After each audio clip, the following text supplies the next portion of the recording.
Kantor Zain. Zain telah berada di kantor, masih termenung di kursi kebesarannya. Tak ada raut semangat dari wajahnya. Rasanya ia hanya ingin berdiam diri di kamar. Akan tetapi, Ken menghubunginya untuk datang ke kantor. Saat dia harus melewati patah hatinya, suasana kantor pun terguncang akibat ulah Arion. Ya ampun, lengkaplah sudah. Besok adalah hari pemilihan presdir. Apakah dia masih bertahan pada posisinya atau tergantikan oleh Arion? Presdir. Saya sama sekali tidak peduli dengan jabatan itu, yang menyesalkan hatinya. Tentang rancangan hidupnya yang gagal. Dia sudah bersiap akan mengundurkan diri dan menjalankan rencana yang telah ia rancang bersama dengan Alana. Hidup di Indonesia sebagai fotografer pernikahan. Niat sederhana itu kandas. Kini Zain tak tahu harus berbuat apa dan mengambil langkah selanjutnya. Alana lah arah hidupnya, namun cintanya itu tak ingin bersamanya. Ken masuk ke dalam ruangan. Raut wajahnya tersenyum, seakan ada kabar baik yang akan dia berikan untuk bos patah hatinya. Tuan, sapa Ken yang melihat tuannya termenung. Ada apa, Ken? Balasnya dengan wajah datar. Tuan, saya ingin menyampaikan jika pemimpin perusahaan Maxhall telah menyambut anak ketiganya. Jelaskan. Anak ketiga. Senyum samar menghiasi wajah Zain. Salah satu sahabat gestreknya itu sudah melahirkan anak ketiga. Rasa syukur di dalam hati Zain untuk sahabatnya itu. Walau kadang ia menggeleng melihat sahabatnya Nara yang baru bersama suaminya selama 5 tahun tapi sudah memiliki anak 3. Kencang sekali dia. Apa Tuan akan ke Indonesia saat acara kelahiran mereka? Ucap Ken, yang seperti biasa menyiapkan semua keberangkatan tuannya. Indonesia. Mendengar tempat itu, hati Zain berdenyut sakit. Tempat di mana rencana indahnya yang tidak jadi terlaksana. Zain hanya diam, tak ada jawaban darinya. Ken lalu beralih memberi informasi yang lain semenjak Arion ingin menguasai perusahaan tuannya selalu terlihat cemas. Tuan, orang suruhan saya telah menemukan keberadaan Laura, ujar Ken. Tatapan Zain kini berubah serius. Laura penyebab semua ini. Perempuan yang telah membuatnya mengenal seorang Alana Dewi. Lalu bagaimana?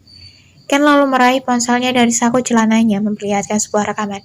Lihatlah Tuan, ucap Ken lalu memberikan ponselnya pada Zain. Zain mengerutkan keningnya melihat video itu. Orang suruhan kita telah menyiksanya dan mengancamnya, akan membunuhnya hingga dia mengungkap semuanya. Jelaskan. Lepaskan aku, jangan bunuh aku, jangan sakiti ibuku. Aku akan mengatakan orang di balik semua rencanaku. Dia adalah Paman Willy. Dia datang dan menawarkan aku menikah dengan Zain dengan menjebaknya. Dia akan menggunakan aku untuk menghancurkan Zain. Papar gambar di ponsel itu. Rahang Zain mengeras. Amarahnya naik. Ternyata benar. Pamannya melakukan semua ini. Zain mencengkram ponsel Ken kuat. Kurang ajar. Ternyata benar paman sialan itu. Umpat Zain dengan nada meninggi. Ya ampun. Kenapa dia bisa punya keluarga yang begitu menyebalkan? Tuan, ini bisa kita gunakan untuk menjatuhkan kubu Arion, mempengaruhi Dewan Direksi agar berpihak pada Anda, ujar Ken. Yang beberapa hari ini Ken begitu bekerja keras, mencari cara agar tuannya masih bisa bertahan menjabat posisi. Sungguh, Ken tak rela tuannya tersingkir begitu saja. Walaupun jutek dan menyebalkan minta ampun, tetapi Ken sangat menyukai bekerja sama dengan Zain. Zain terdiam memikirkan ide Ken. Haruskah ia menggunakan rekaman itu untuk mempertahankan posisinya?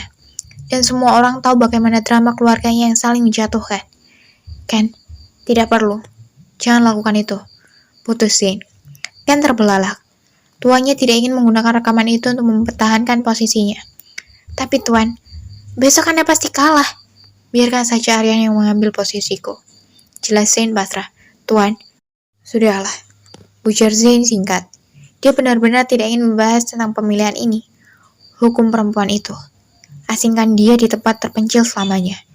Awasi dia. Jangan sampai kabur. Titah Zain. Baik Tuan. Ken, aku akan mengerjakan semua pekerjaan terakhirku sebelum turun dari posisiku, ucap Zain. Wajah Ken sendu. Hatinya miris mendengar ucapan tuannya. Padahal, dia punya peluang untuk menang.